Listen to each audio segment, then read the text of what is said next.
haven't been the best about making videos lately. I'm kind of a little lazy about it. I don't know, sometimes I don't know what to talk about. I just kind of skip a week. I found something to talk about for this week. This song called The Walls Are Way Too Thin by Humberstone. I really like it. It's really grown on me since I first listened to it. When I first listened to it, there were a couple things I was like, I don't know if I like that, I'm not sure. As I've listened to it more and more, I've just kind of gotten used to the sort of oddities, I guess you'd call them, and choices that like I wasn't sure about at first. Like, I don't know if that's what I would have done. I've pretty much completely flipped around. So let's get into it. I'm gonna play it right now. Okay. I heard you talking till the morning. Heavy whispers from the next room.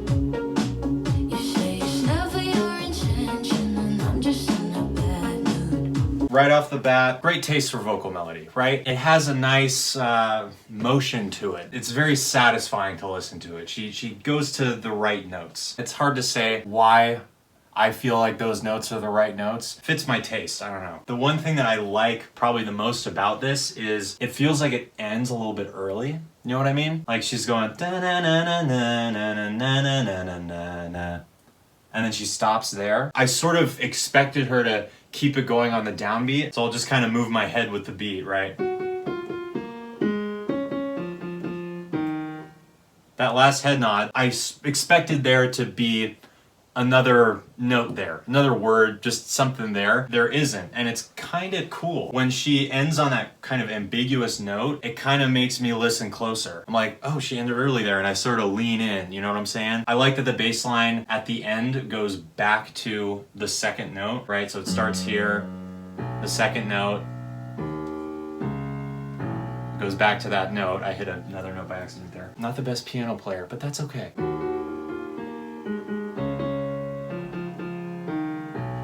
And then it just sits on that note. So I'll play that again. You can kind of hear how it makes you lean in a little bit, and then you just have this open space where there's no vocal and you're just hearing the bass line and the drums going. Just that little synthy thing. It's never your intention, and I'm just in a bad mood. There was a right? It just kind of sits there. And that's just from her ending that phrase a little bit early. Then she made such a mention. Guess I know this tension. Does it again there, right? Just lets you sit in it, just a whole bar, no vocals at all. It's cool.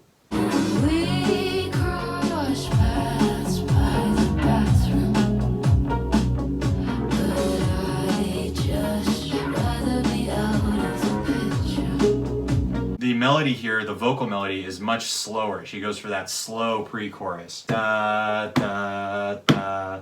Da, da, da, da. There's a little bit of, slight syncopation there, but it's very, very, for the most part, really, really straightforward. There's a nice effect with doing that. I think it sets up a more rhythmic chorus pretty well, because then you have that contrast. And of course, if you haven't heard this song, we don't know at this point whether or not the chorus is going to be vocally rhythmic and syncopated or not. But if it were to be, hypothetically, she would be setting that up really well right now. So yeah, that was a really roundabout way of saying that. I'm super tired. My brain doesn't work. I'm trying my best here. I want to make a video and I want to talk about this song. I want to do it justice though, because I like it. So I'm going to try my best. I just wanna be out. I just wanna be out of the picture.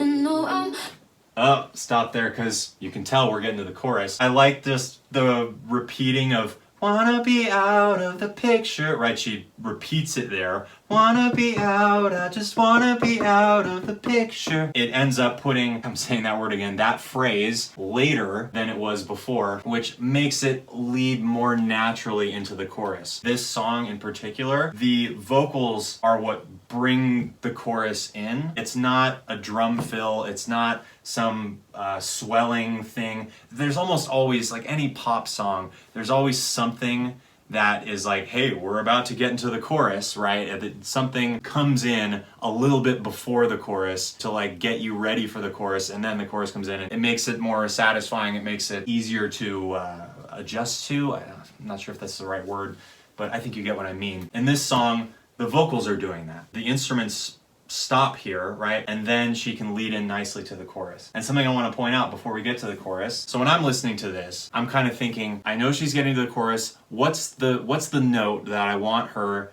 to hit or even revolve the chorus around? For me, just in this song, where do I want it to go? I want it to go to this C sharp. That note just feels like it will be the satisfying note. I'm pretty sure that's the key. This would be the fifth. So if we're thinking, you know, a little theory style, it's like the most satisfying notes in a key are typically the first note, just the bass note of the key, and then the fifth, right? 1, 2, 3, 4, 5. So there we go. I think I might have just explained my conundrum with basic theory. I think most of what I talk about can be explained with basic theory, but screw learning about that. Let's just, you know, think about how music feels and avoid all of that technical jargon stuff. I'm not into that. I want her to hit that fifth, that C sharp. I sure hope she does. And I'm also hoping that the vocals in the chorus are a little bit rhythmically interesting, a little bit syncopated, because again, we've set that up. She's set that up for us with that pre-chorus being very straightforward rhythmically. It would be a nice little, a nice change that would make it sound bigger. Hitting this note would be very satisfying. So let's see what she does. And no, I'm not just gonna lay here and bite my tongue. I only wanna be here when she's gone.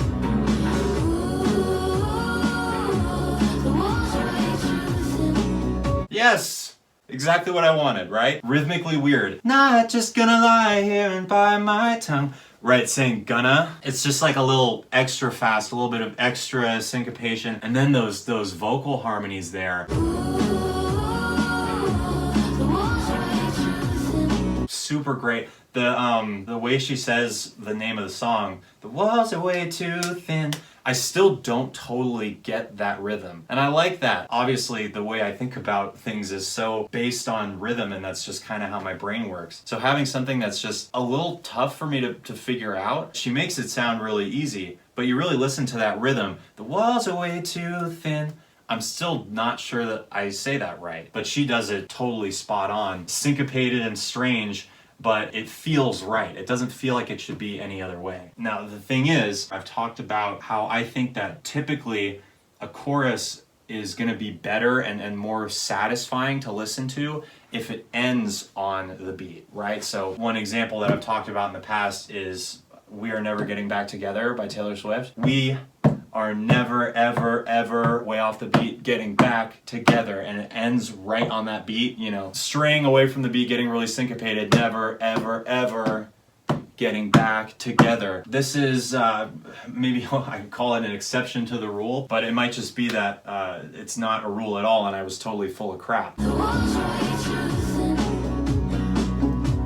The walls are way too thin. You hear how the chorus ends on her doing the walls are way too thin. That little rule I had come up with of finishing a chorus on the beat, getting back together, right? Feels like we came home at the end and it feels very finalized and resolved. This chorus has that same feeling, but it ends totally offbeat, right? The walls are way too thin, right? Thin was not on the beat at all. It was between two beats. It was on an eighth note. You can have like ideas of, this is kind of the pattern of how all these songs seem to be making it work, why all these choruses are so satisfying. It doesn't apply to every chorus. It never does. It doesn't apply to every song. This song, I think the chorus is satisfying because she hits that note, but also that she goes with this syncopated, strange rhythm when she set us up for that by having a very non-syncopated pre-chorus. That's the case of this song.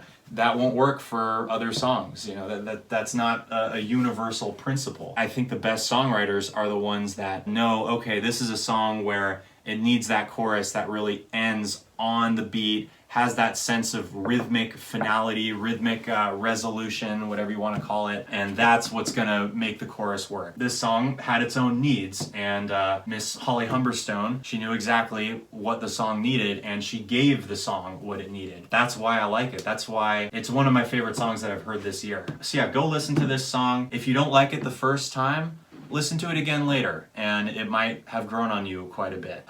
Thanks for watching this video. You can like it if you want to do that. You could subscribe to me if you want to do that. I make music of my own. I came out with an album in March. I'll put a link to that at the end of the video. There will be a link in the description too. I don't think I have anything else to say.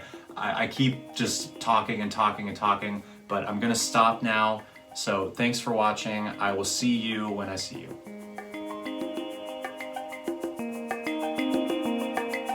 Listen up for a minute, let me just explain.